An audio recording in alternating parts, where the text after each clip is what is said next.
thêm nó đây lâu thình nel hạt sam kế mà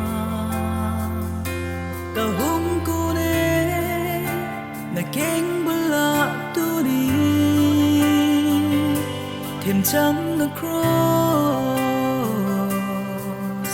Calvary hang chúng mà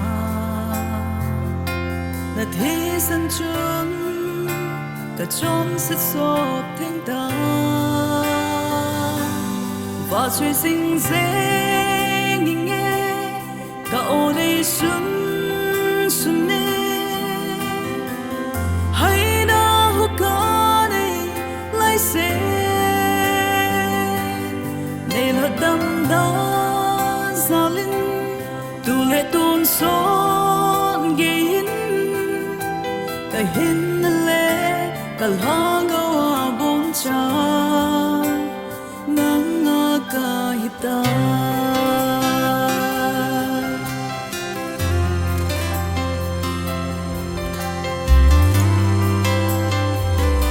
chọn sẽ dễ an và thêm lâu bên á chú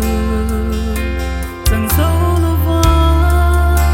làm vai cơn đau hết ta Krista ra